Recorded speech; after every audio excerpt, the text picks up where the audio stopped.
चलिए आज बात करते हैं 20वीं सदी के सबसे ताकतवर और क्रूर तानाशाहों में से एक की। एक वक्त था जब वो एक पूरे देश पर हुकूमत करता था, बेहिसाब ऐशोआराम और ऐसी ताकत जिसकी कोई सीमा नहीं थी। लेकिन उन आलीशान महलों का अंत जानते हैं कहाँ हुआ? जमीन के अंदर बने 6 फुट गहरे एक स्पाइडर होल में। यहीं अपने ही गृह नगर के पास उसे पकड़ा गया था। सवाल ये है कि दुनिया का इतना शक्तिशाली आदमी आखिर इस हालत में पहुंचा कैसे? इस सवाल का जवाब जानने के लिए हमें कहानी की बिल्कुल शुरुआत में जाना होगा। देखिए, सद्दाम की शुरुआती जिंदगी काफी मुश्किलों और क्रूरता से भरी थी और शायद इन्हीं हालात ने उसके भविष्य का रास्ता तय कर दिया। तो ये जो टाइमलाइन है, ये साफ दिखाती है कि कैसे एक मुश्किल बचपन बहुत तेजी से राजनीतिक कट्टरपंथ की तरफ बढ़ गया। सद्दाम सिर्फ एक राजनीतिक पार्टी में शामिल नहीं हुआ था, उसने तो हिंसा और शातिर गठबंधनों का सहारा लेकर सत्ता में ऊपर तक का रास्ता बनाया। ये बातें उसकी क्रूर महत्वाकांक्षा को साफ साफ दिखाती हैं और साथ ही उस दौर की उलझी हुई जियोपॉलिटिक्स को भी, जहां ये तक कहा जाता है कि उसे CIA से भी मदद मिली थी।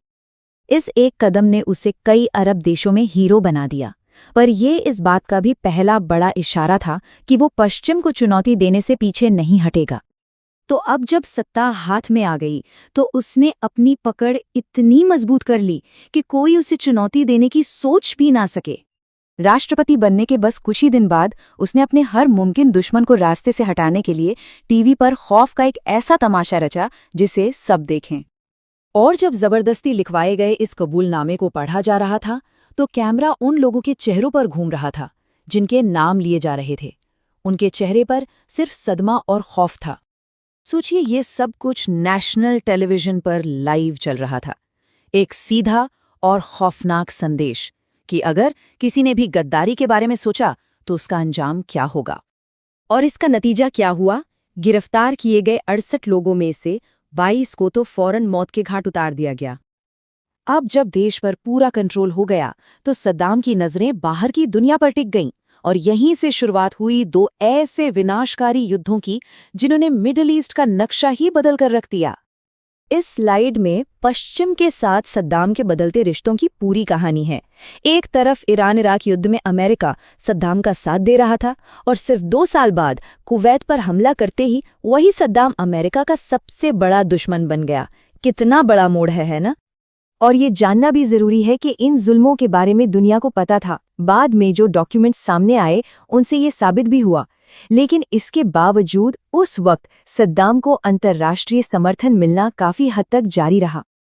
कुवैत पर हमला करना सद्दाम के अंत की शुरुआत थी। यहीं से वो गलतियां शुरू हुईं जो आखिर में उसकी गिरफ्तारी की वजह बनी। तो देखिए, कुवैत पर हमले के नतीजे और फिर 9/11 के बाद दुनिया भर में जो सुरक्षा को लेकर माहौल बदला, इन दोनों चीजों ने मिलकर सद्दाम का भविष्य तय कर दिया। 2003 के हमले को जायज ठहराने के लिए जो सबसे बड़ी वजह बताई गई वो थी वेपन्स ऑफ मास डिस्ट्रक्शन यानी WMDs का खतरा। ये डर पैदा किया गया कि अगला 9/11 हमला इन्हीं हथियारों से हो सकता है। लेकिन सच्चाई ये थी कि जंग छेड़ने के लिए जिस इंटेलिजेंस का सहारा लिया गया वो आखिर में पूरी तरह से गलत साबित हुई। पूरे 9 महीने की तलाशी चली और वो आदमी जो कभी एक पूरे देश पर राज करता था वो 8 फुट गहरे गड्ढे में छिपा हुआ मिला। सद्दाम को पकड़ा गया, उस पर मुकदमा चला और 1982 के दुजेल नरसंहार के लिए उसे फांसी दे दी गई। लेकिन उसके जाने के बाद जो नतीजे सामने आए वो काफी चौंकाने वाले थे। भले ही हमले का मकसद सुरक्षा बताया गया था, लेकिन इसका एक बड़ा आर्थिक नतीजा भी निकला। इराक के बड़े बड़े तेल के कुओं पर एक बार फिर से BP, शेल और एक्सॉन मोबिल जैसी पश्चिमी कंपनियों का कंट्रोल हो गया। तो सवाल वही है, क्या सद्दाम की कहानी का ये आखिरी अध्याय दुनिया की सुरक्षा के लिए था या फिर दुनिया के संसाधनों पर कब्जे के लिए? ये सवाल आज भी मॉडर्न हिस्ट्री के सबसे बड़े और विवादित सवालों में से एक है और इसने पीछे छोड़ी है अस्थिरता की एक लंबी विरासत।